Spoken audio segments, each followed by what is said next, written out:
Good morning student. ఈరోజు మనం నిన్న క్లాస్లో జరుపుకున్న పాఠం పేరేంటి? స్త్రీలు పొంగిన జీవగడ్డ. స్త్రీలు అంటే ఏం చెప్పాను? సంపద. సంపదను మన దేశంలో చాలా పొంగి పొరులుతున్న భారతదేశం మనది. ఇలాంటి దేశంలో మనకు గొప్ప సంపదలు ఏంటి? పల్లెటూర్లు. ఈ పల్లెటూర్లలో పండే పంటలు, తర్వాత పాడి, ఇవంతా కూడా మన దేశానికి ఒక గొప్ప ఈ ఖ్యాతి తెచ్చిపెట్టే. అయితే దీన్ని రచించిన కవి ఎవరని చెప్పా? రాయప్రోలు సుబ్బారావు. రాయప్రోలు సుబ్బారావు. నెక్స్ట్ మీకు ఇది చెప్పాను కదా, ఈ పైన మీ క్వశ్చన్స్ రాయమని చెప్పి. First one. సరే, అయితే దీని యొక్క ఇది ఏంటిది? ప్రక్రియ గేయ ప్రక్రియ. ఇదేం ప్రక్రియ? గేయ ప్రక్రియ. దీని ఉద్దేశం ఏంటి? భారతదేశం యొక్క గొప్పతనం, సంస్కృతి, సాంప్రదాయాలు చెప్పడం. భారతదేశం యొక్క గొప్పతనం, సంస్కృతి, సాంప్రదాయాలను తెలపడం. ఓకే. అయితే ఇవి మన దేశం యొక్క గొప్పతనాన్ని తెలపడం, తర్వాత మన దేశంలో వాటి గురించి తెలపడం, ఇవన్నీ ఈ దేశంలో చెప్పాను. మీకు ఫస్ట్ ఏం చెప్పాను? ఏ దేశం ఎగినా, ఎందుకు ఆవిడినా, ఏ పీఠం ఎక్కినా, ఎవరెదురైనా, ఈ పాఠం చదివి దీంట్లో రాయమన్నా. పై మాటలు దేని గురించి చెప్పబడుతున్నాయి? భారతదేశం యొక్క గొప్పతనం గురించి చెప్పబడుతున్నాయి. దేశం పట్ల ఎటువంటి భావనతో ఉండాలి? ఎక్కడికి వెళ్ళా సరే మన దేశం గురించి మనం గొప్పగానే చెప్పుకోవాలి. జాతి గౌరవం నిలపడం అంటే మీరు ఏమనుకుంటున్నారు? అంటే పొగడరా నీ జాతి నిండు గౌరవం అంటే మన జాతి గౌరవం నిలపడం అంటే మీరు ఏమనుకుంటున్నారు? మన ఇంట్లో మన కుటుంబం యొక్క పేరు ప్రఖ్యాతులు గొప్పగా ఉంటే మనకి ఎంత ఆనందమో, అలాగే మన భారతదేశం యొక్క జాతి గురించి గొప్పగా చెప్పుకోవడం కూడా మనకి అంత గొప్ప ప్రఖ్యాతులు పొందిస్తాయి. ఈ గేయాన్ని ఎవరు రచించారు? గురజాడ అప్పారావు. ఇవి రాస్తారా క్వశ్చన్స్? ఓకే. నెక్స్ట్ ఒకసారి మనం ఈ గేయంలో ఉద్దేశం కవి పరిచయం చూడండి. రాయప్రోలు సుబ్బారావు 19వ శతాబ్దం రాసినా పర్వాలేదు. ఇక్కడ బార్లపాడు, బాపట్ల తాలూకా, గుంటూరు జిల్లా. తృణకమలం రచనలేంటి? కష్టకమలం, స్నేహలత, స్వప్నకుమారం మొదలైనవి. ఓకే. Next one. అయితే మన ఈ పాఠం యొక్క గొప్పతనం ఏంటి? భారతదేశ గొప్పతనం చెప్పడం, సంస్కృతి, సాంప్రదాయాలని తెలపడం. ఓకే స్టూడెంట్స్, ఈసారి ఒకసారి పాఠం మొత్తం చెప్తాను, చూసుకోండి.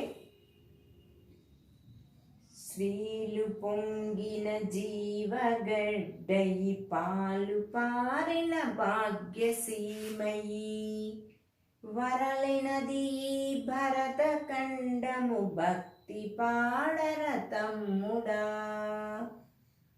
వేద శాఖలు వెలసనిచ్చట, ఆది కావ్యం బలరెనిచ్చట, బాదరాయుని పరమ పురుషులకు పాదు సుమ్మిది చెల్లెలా, విపిన బంధుర వృక్ష వాటిక, ఉపనిషత్తులు ఒలికెనిచ్చట, విఫల తత్వము విస్తరించిన విమల తలమిది తమ్ముడా, శూద్రయుగముల శుద్ధ వాసన, క్షాత్రయుగముల చౌర చండిమా, చిత్రదాస్యము చరిత్రనెల్లా చెరిగిపోయెను చెల్లెలా, మేలి కిన్నెర మేళమిరచి, రాళ్ళు కరగగ రాగమెత్తి,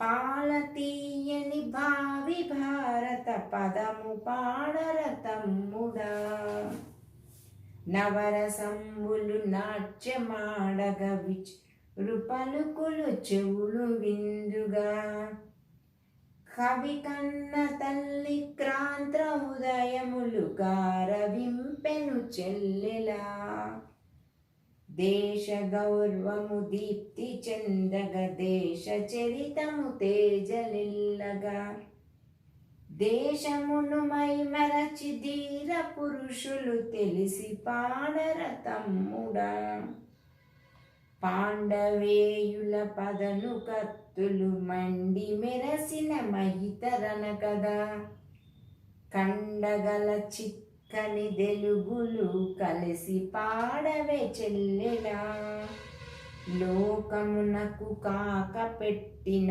కాకతీయుల కథను పాడితి, చీకపోయిన చేవ పదములు చేర్చి పాడర తమ్ముడా, తుంగభద్రనులతో పొంగి నుంచి పొడిచి తుల్లి భంగపడని, తెలుగునాదులు పాట పాడవే చెల్లెలా, స్త్రీలు పొంగెను జీవగడ్డయు పాలు పారని భాగ్యసీమయు.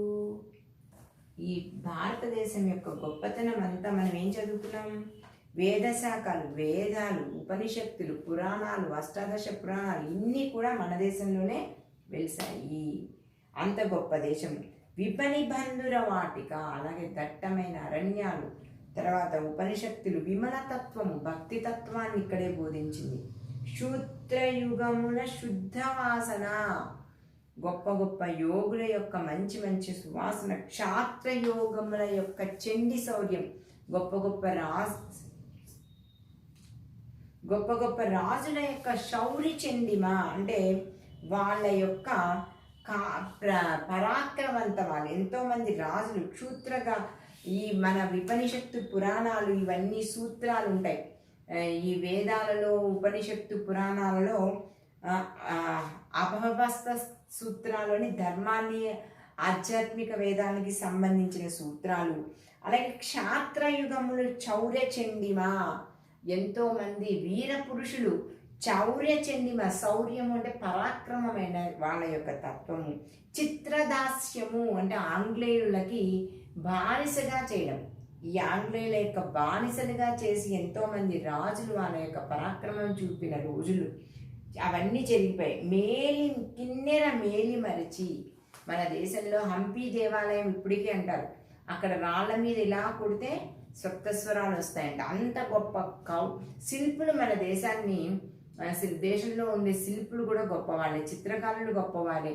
అలాగే లలిత కళలకి మనకి దేశం చాలా ప్రసిద్ధిగా. లలిత కళలు అన్నీ మనకి 6 తెలుసా? అవి 5 సారీ లలిత కళలు 5 ఏంటవి? కవిత్వం, నాట్యం, చిత్రలేఖనం, తర్వాత మీకు మొన్న ఇచ్చాను క్వశ్చన్స్ ఒకటి. లలిత కళలు 5 ఒకటి ఏంటవి? కవిత్వం, నాట్యం, చిత్రలేఖనం, తర్వాత వచ్చి అది సరేనండి ఒకసారి, నాట్యం, చిత్రలేఖనం, కవిత్వం, తర్వాత గానం అంటే పాటలు పాడడం, కవిత్వం, ఇలాంటివి ఒక 5 ఉన్నాయి మనకి చిత్రలేఖనాలు. నాట్యము, కవిత్వము, గానము, చిత్రలేఖనం, శిల్పం. మళ్ళీ ఒకసారి చూసుకోండి. లలిత కళలు మనకి 5 ఏంటవి? కవిత్వం, గానం, చిత్రలేఖనం, నాట్యం, శిల్పం. ఇవి మనసుకి ఆనందం కలగజేసేవి లలిత కళలు అంటే. అలాంటి కళలతోటి మన దేశంలో ఎంతో గొప్పగా చెక్కి గొప్ప గొప్ప ఖ్యాతి వహించిన దేశం మంది. రాళ్ళు కరగక రాగమెత్తి, రాళ్లలో నుంచి కూడా సంగీతాన్ని పలికించి గొప్ప గొప్ప మహర్షులు వాళ్ళ యొక్క సంగీతాలతోటి మైమర్పించేసేవారంట రాజుల్ని. అంత గొప్ప దేశం మనది. అంత గొప్ప దేశానికి చరిత్రని పాడరా తమ్ముడా అని చెప్తున్నాడు. అంతేకాకుండా నవరసాలు, మొన్న చెప్పాను మీకు, నవరసాలు 9 ఏంటది? శాంతం, కరుణ, హాస్యం, తర్వాత శృంగారం, తర్వాత భయానక, రౌద్రం, బీభత్సవం,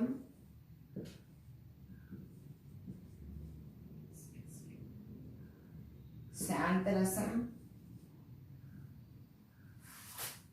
భయానక, శాంత, కరుణ, హాస్య, శృంగార, భయానక, బీభత్సక,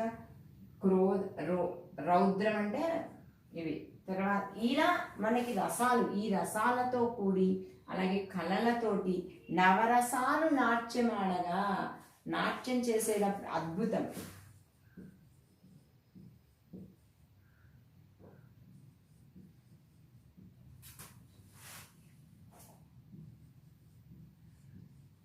అద్భుతం, అద్భుతం అంటే ఆశ్చర్యం వేసేది.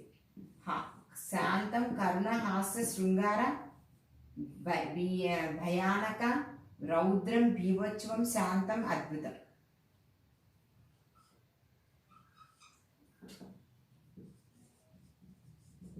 అద్భుతం. ఇలా 9 రసాలతో కూడి నాట్యం చేసే భరతనాట్యం వచ్చిన వాళ్ళకి ఖచ్చితంగా ఈ నవరసాలతో నాట్యం చేయడం కూడా వస్తుంది. మీకు తెలుసా, వాళ్ళు శాంతరసం చూపిస్తారు, హాస్యరసం చూపిస్తారు, కరుణారసం చూపిస్తారు.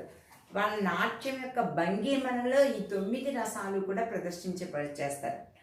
అలాగే చెవులు నిండగా, అలాగే చెవులు పలుకులు చెవులు నిండుగా మంచి మంచి మాటలు మన చెవికి, కవిక్రాంతుల క్రాంతుల ఉదయాలు, కవుల యొక్క కవిత్వాలతోటి మన దేశంలో గొప్పతనం ఏంటి అంటే ఈ నవరసాలతో నాట్య భంగిమలు ఉంటాయి. దేవాలయాల్లో కానీ ఎక్కడెక్కడ చూడండి నవరసాలతో ఉన్న భంగిమలే ఉంటాయి.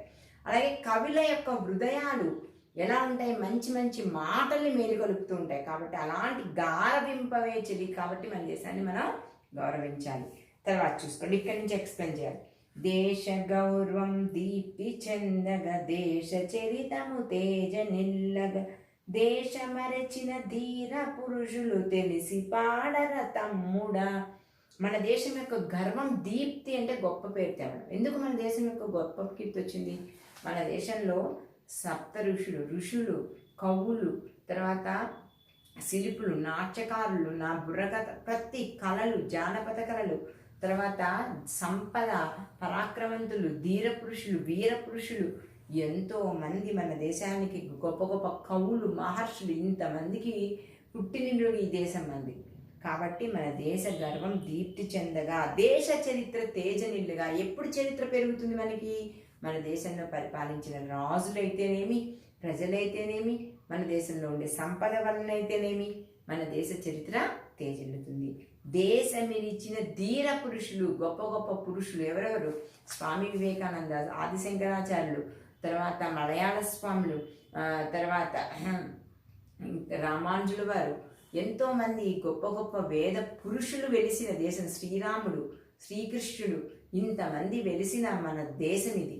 కాబట్టి ఇక్కడ మన దేశం యొక్క కీర్తి, దేశం మరిచిన ధీర పురుషులు, గొప్ప గొప్ప వీర పురుషులందరూ శివాజీ, తర్వాత ఇంకా రామకృష్ణ పరమహంస, శారదాదేవి, ఇలాంటి గొప్ప గొప్ప వాళ్ళందరికీ కూడా జన్మనిచ్చిన దేశం మంది. కాబట్టి మన దేశంలో యొక్క గొప్ప కీర్తి అది. పాండవేయుల పదున కత్తులు మండి పరిచిన మహితరణ కదా.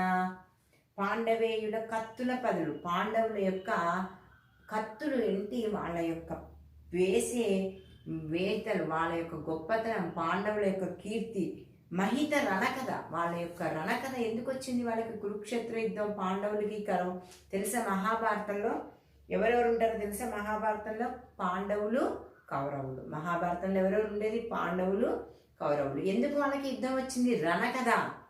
ఎందుకు వచ్చింది? రాజ్యం కోసం. అన్నదమ్ముల మధ్య ఐక్యత లేకపోవడం వలన ఇది రాజ్యభేదనకు వచ్చింది. ఆ పాండవులకి ఇవ్వవలసిన 5 రాజ్యాలని కూడా దుర్యోధనుడు ఏం చేశాడు?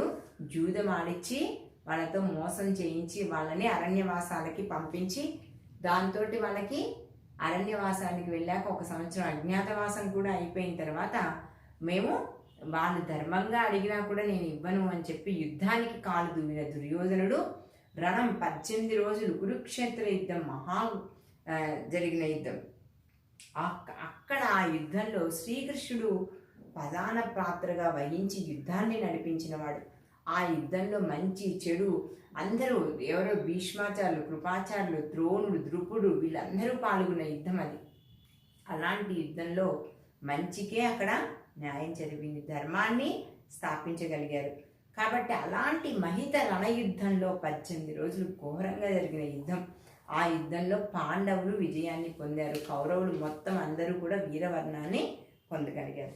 కలిసి పాడవే వాళ్ళ యొక్క గొప్పతనం అంతా. అలాంటి గొప్ప వీరులైన పాండవులు కౌరవుల్ని 100 మందిని చంపేశారు. అలాంటి వీర యొక్క కథ అయ్యా అని చెప్తున్నాడు. లోకమంతగా కాక పెట్టిన కాకతీయుల కథను పడి తిని. లోకమంతా, ఈ ప్రపంచమంతా కూడా భయపడే వేడి పుట్టించింది ఎవరంటే కాకతీయులు, ప్రతాపరుద్రుడు, రుద్రమదేవి.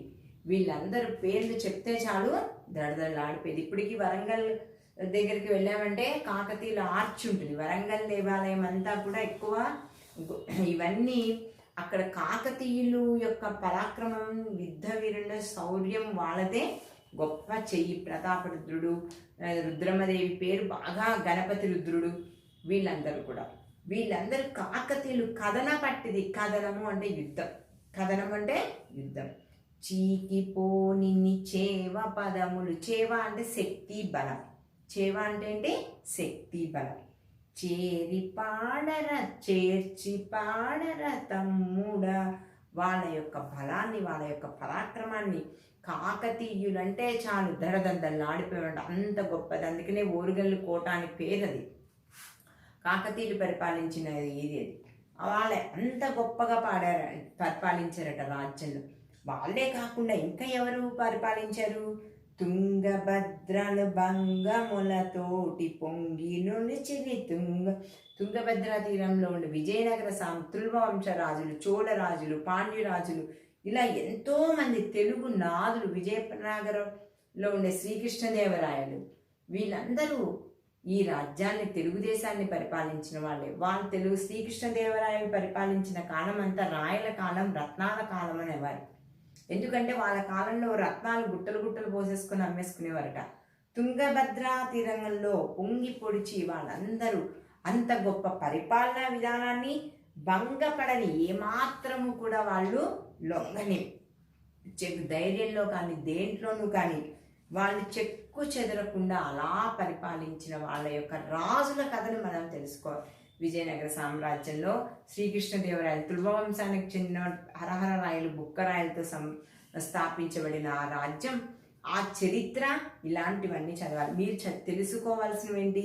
రుద్రమదేవి గురించి, ప్రతాపరుద్రుడి గురించి, గణపతి దేవుడి గురించి, అలాగే విజయనగర రాజ్యంలో రాజుల గురించి, చోళరాజుల గురించి, అలాగే పాండవులు, కౌరవులు, రామాయణం, ఇంతమంది రాజులు మన దేశాన్ని పరిపాలించారే. అలాంటి ఈ దేశంలో ఎంత గొప్పతనం అయి ఉండాలి. ఎంత గొప్ప దేశం అయితే మనం ఇలాంటి గొప్పతనమైన దేశాన్ని ఏ ఊరు వెళ్ళినా, ఎక్కడికి వెళ్ళినా మనం ఈ దేశం యొక్క గొప్ప కీర్తిని తెలుసుకోవాలి. మన దేశంలో ఉండే గొప్పతనాన్ని చూసే ఆంగ్లేయులు ఇక్కడికి వచ్చి మన దేశాన్ని మొత్తం ఆక్రమించుకోగలిగారు. అంతవరకు వాళ్ళు ఏమీ ఆక్రమించుకోలేకపోయారు. ఎప్పుడైతే మన దేశంలో ఉండే సంపదలను, మన దేశంలో ఉండే ఐకమత్యాన్ని చూసి ఓరవలేక వాళ్ళు మనల్ని చెదరు చేశారు. కాబట్టి ఇంత గొప్ప దేశం ఉన్న మనది, వేదాలు, ఉపనిషత్తులు ఇప్పుడు కూడా ప్రతి దేశంలోని ఇక్కడి నుంచే అక్కడికి వెళ్తాయి. ఓకేనా స్టూడెంట్స్? కాబట్టి మన దేశం గొప్పతనం ఎవరైనా అడిగితే, ఏ దేశం ఎగినా, ఎందుకు అడిగినా, అందుకే చెప్పారు కవిగారు మనల్ని, ఏ పీఠం ఎక్కినా ఎప్పుడు మన దేశం గురించి మనం మర్చిపోకూడదు. అందుకే దేశంను ప్రేమించుమన్నా, మంచి అన్నది పెంచుమన్నా, ఇలాంటి గొప్ప భారతదేశం ఉన్న చరిత్రను మనం ప్రేమించాలి, మంచిని నేర్చుకోవాలి. ఒకసారి చూసుకోండి, ఈ 4 లైన్స్ చూసుకోండి. నవరసంబులు నాట్యమాడగ చిగురు పలుకులు చెవును విందుగా, కవితల పలక్రాంధ్ర ఉదయములుగా గారవింపవే చెల్లెలా, దేశ గర్వం దీప్తి చెందగ దేశ చరితము తేజ నిల్లగ, దేశము మరసిన ధీర పురుషులు తెలిసి పాడర తమ్ముడా, పాండవేయుల పదును కత్తులు మండి మెరిసిన మహితరణ కథ, కండగల చిక్కని తెలుగులు కలిసి పాడర చెల్లెలా, లోకమంతకు కాక పెట్టిన కాకతీయుల పదును కథన పెట్టి, చిక్కకి పోవుని చేవ పదములు చేర్చి పాడర తమ్ముడా, తుంగభద్రలు భంగములతో పొంగి నింగిని పొడిచి త్రుల్లి, భంగపడని తెలుగు నాదులు పాట పాడవే చెల్లెలా. ఇది మనకి ఈ పాట నేర్చుకుంటే మరీ మంచిది. ఓకే స్టూడెంట్స్, ఒకసారి ఈ బుక్ తీసుకోండి అందరూ, ఒకసారి పాట చదువుకోండి. మీరు ఏమన్నా ఎక్కడైనా ఏమైనా డౌట్స్ ఉంటే చూసుకోండి, ఒకసారి చదువుకోండి మొత్తం అంతా అవి.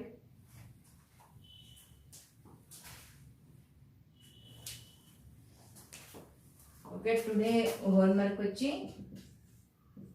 Read first lesson full.